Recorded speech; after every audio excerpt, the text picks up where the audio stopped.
I often say that when you move to Serbia, that Serbia is a fairly English speaking country for the most part, especially if you're just doing day-to-day tasks, right? If you're going to the mall, if you're going to the park, if you're going out to restaurants or kafanas, you'll typically find people that are English speaking. However, there are some instances, without getting into the bureaucratic part of the topic, which I've mentioned before, when you're dealing with government offices that's not English speaking whatsoever, let alone customer service.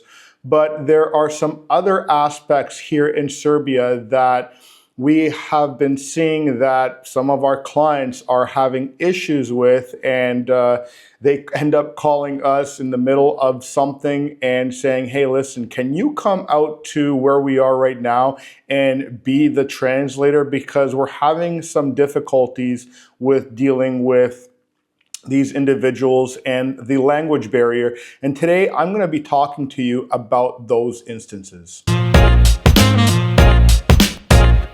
One of the reasons many of our clients come and work with us is because one is that we are very fluent in English. Not only myself, but all of our team here in Novi Sad and in Belgrade. And they feel that it's a much natural way of communication, which I can totally understand.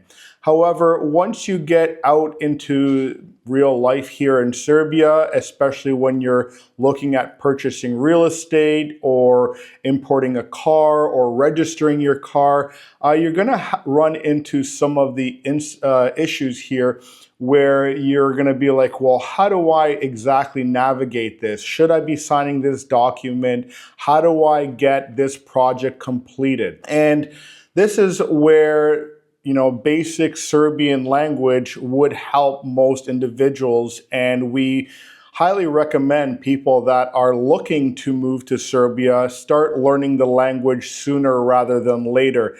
Coming here and just staying at an apartment and just doing your day-to-day life is pretty easy as an English speaker. But for instance, we recently had a client who moved here and he decided, I want to purchase a property here and get residency based on the residence or on the real estate that I'm purchasing.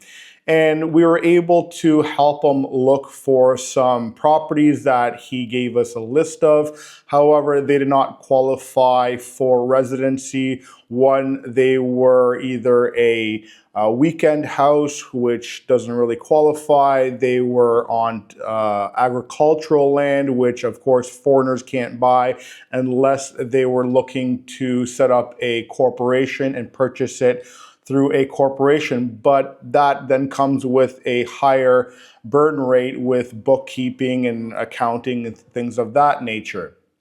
But this individual specifically was looking to purchase either a home or an apartment. And first we looked at homes, none of them very really qualified. And so he ended up going to work with a real estate agency. And I don't have to talk about the real estate industry here. I feel, in my own personal opinion, and many of the clients that we work with, the real estate industry here is honestly brutal, to say the least. And one of the things that we're going to be doing here at Relocation Serbia is setting up our own real estate agency here in the new year. So around February, March of 2026, we should be, getting our boots on the ground when it comes to setting up our real estate agency, simply because there are many aspects of real estate that come along, such as not only purchasing the property, but also switching utilities into your own name, making sure that warranty is honored and covered, especially if you're purchasing a new build. However, our client went over to a real estate agency and he said, hey, listen, I'm looking to purchase at X amount of dollars. What do you have? And The agent that he started working with speaks English. However, in these corporate environments, there are people that are managers and have different titles, and the manager ended up taking over the project, and she didn't speak any English whatsoever and refused the real estate agent to speak, or the real estate agent that he met that speaks English, to actually do anything in regards to communicating with the client. Now, the issue with that is that if you're trying to show a client properties and he or she only speaks English and you only speak Serbian, of course there's going to be an issue. And so when when our client was at the real estate agency, I got multiple phone calls about saying, "Hey, listen, can you come to this agency and help me understand what they're talking about? Because I not only don't understand them, but I also have a number of questions as well that I don't know how to ask them, and they don't understand what I'm saying." Which, first and foremost, you should have let the original real estate agent that speaks English take care of this client rather than putting them into this kerfuffle. And so multiple times I myself went out to the real estate agency and had to coordinate the conversation and essentially be the translator. And not only did that use up a lot of my time as well, but also was a huge inconvenience. Of course, that conversation isn't very natural, and that causes a lot of back and forth and extra time to be used when it comes to figuring out what is what. Now, the issue is that not only did the real estate agency not talk to him about what properties qualify and what state the property is in, because what he was looking at was a new build property. And there's nothing wrong with purchasing a new build property here and obtaining residency. However, the issue was that the real estate agency does not know what condition or what is the legal status of that property. You have still in construction or available for occupancy. And like I've said before, these real estate agencies simply want to sell you a property and get their money and leave you high and dry, which in my opinion is not the most ideal situation for clients. They should understand what they're purchasing, when they can move in, so on and so forth.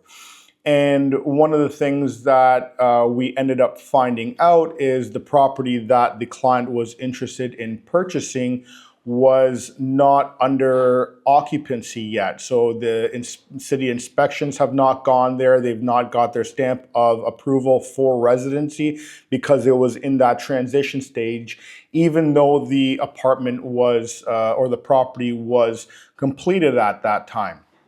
Now, when I got there and I asked the agent, is this property available to get residency on there? They said, oh yeah, for sure. And I said, you need to check the occupancy status. And they said, no, it still has no occupancy, but that does not matter. You can still get temporary residency even if it has no occupancy, which is 100% wrong.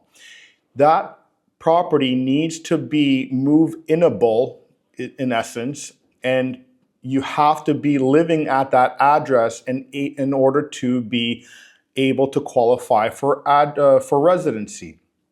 Now, there is a huge argument between myself and the real estate agent who was essentially telling me how to do my job, and that they've worked with other clients and they were able to obtain residency. But again, every client is different, every property is different, and every timeline is different. And I myself look out for my client's best interests. I don't care if the agent wants to sell the property or not. I need to be upfront and on par with our client and say, hey, listen, this is not available for residency right now because it does not have occupancy. And you can not move in right away and we cannot apply for your residency status.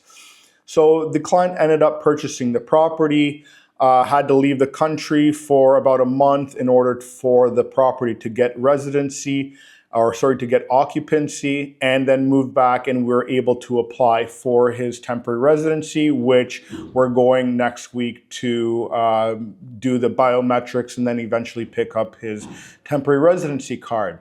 Now, being that this property was a new build property, there's no kitchen installed there. There is no wardrobes. There's no furniture. None of that, right?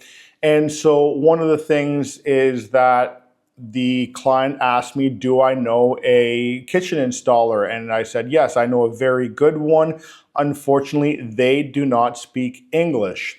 And so again, he was kind of, beside himself. He was like, how do I coordinate the kitchen layout and what I want and the specifics when it comes to the kitchen, because the kitchen installer we work with is fully custom kitchens. They're not just IKEA kitchens that they install and that's it. They're fully customizable, and you get to design the color, the countertops, the layout.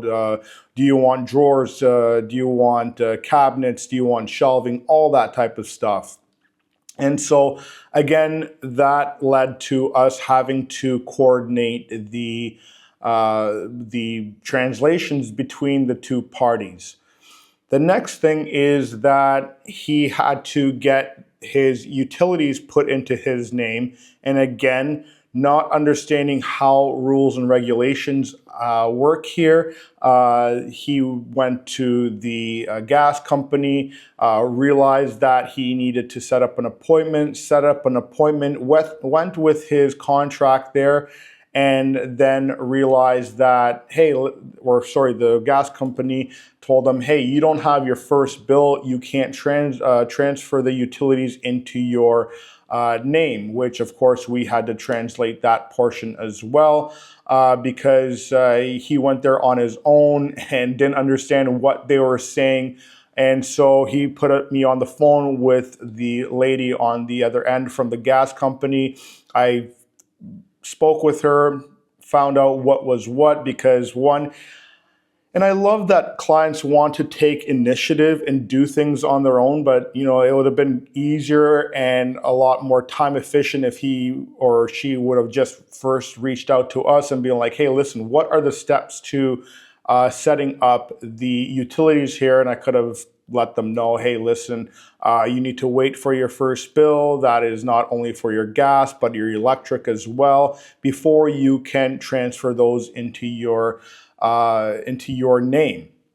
Now, the other thing is that because it was a new build property, this was 100% under warranty. And when he took occupancy in there, he found some things that weren't up to their standards. And he said, hey, listen, I want to get X, Y, and Z fixed. How do I do that? And I says, well, you have to call the investor and get that fixed. And he said, hey, listen, they're giving me troubles. I'm like, did you sign a piece of paper saying that the property that you purchased is in acceptable conditions? He's like, I don't know. I went to the real estate agency and the notary with the real estate agent and signed a bunch of paperwork, and I didn't know what I was signing, and I must have signed that paperwork. I says, that was your issue, is that you should have not signed anything if you can't read it, and if they're not going to explain it to you in clear terms, and you most likely signed the document saying that it's an acceptable condition, and so now you're going to have a harder time to get these things repaired, because now it's a legal contract saying, hey, this was an acceptable condition, and now you're saying it's not, and the investor doesn't want to spend any more time than they need, and money, of course, in fixing the things that you signed off for.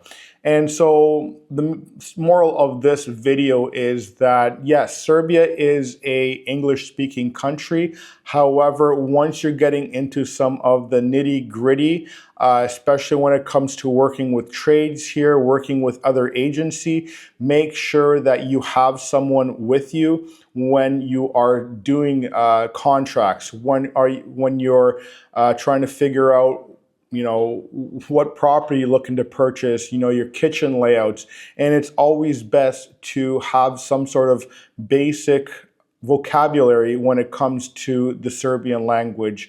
And this is not to discourage anyone from coming here. This video is specifically just to let you know that it's better to do some education, take some classes before you move here, before you get yourself into a kerfuffle moving forward in life here in Serbia.